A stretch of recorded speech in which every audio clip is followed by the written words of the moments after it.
పూర్తి చేసి ఉంటే కొడంగల్ నారాయణపేట ప్రజలకు 2.5 లక్షల ఎకరాలకు నీళ్లు పోయేటి.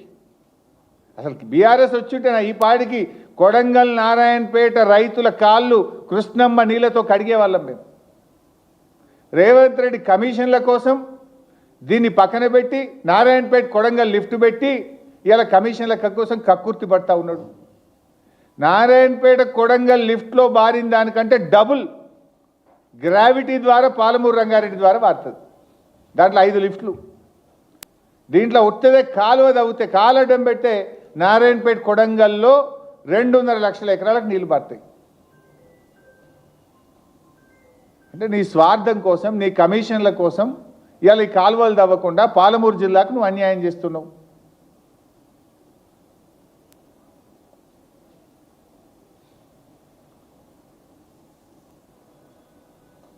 ఇవాళ 45 టీఎంసీలు అడగడం అనేది ఒక చారిత్రక తప్పిదం.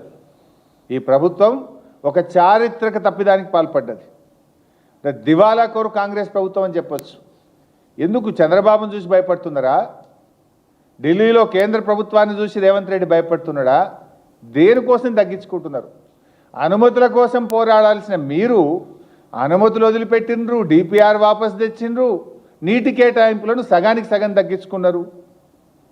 మరి నల్గొండకి ఏం కావాలి? రంగారెడ్డి జిల్లా ఏం కావాలి? దిండి ఎత్తిపోతల పథకానికి నీళ్ళు ఎట్లు ఇస్తారు? నువ్వు అసలు తెలంగాణకు ముఖ్యమంత్రివా, ఆంధ్రాకు ముఖ్యమంత్రివా? ఎవరి ప్రయోజనాలు కాపాడే ప్రయత్నం చేస్తున్నావు?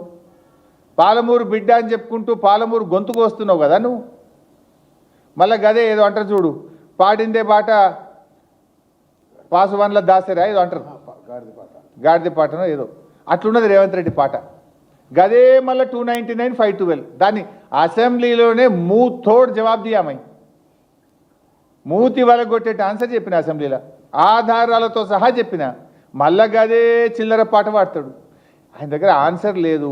ఈయన ఇంతకు ప్రిపేర్ కాడు, ఆయన అంతకు ప్రిపేర్ కాడు. ఒక ఆయుధం పట్టుకుంటాడు, ఇక గదే చెప్తుంటాడు, ఊకదంపుడు కొట్టుడిగా. విషయం ఉండదు. నీకు లాస్ట్ టైం అసెంబ్లీలో చెప్పినా కదా, 299 512 మీద 1 డే ఫుల్ డిస్కషన్లో మీ నోరు ముయించిన నేను. అరే 1/2 డజన్ మంది మంత్రులు లేస్తే కూడా ఎవరికి వాళ్ళకి సమాధానం చెప్పినాం. మేము కేసీఆర్ ట్రైనింగ్లో పెరిగిన వాళ్ళం కదా. 299 512లో ఆనాడు అసలు ఈ 299 512 ఏడికెళ్ళి వచ్చిందండి? కాంగ్రెస్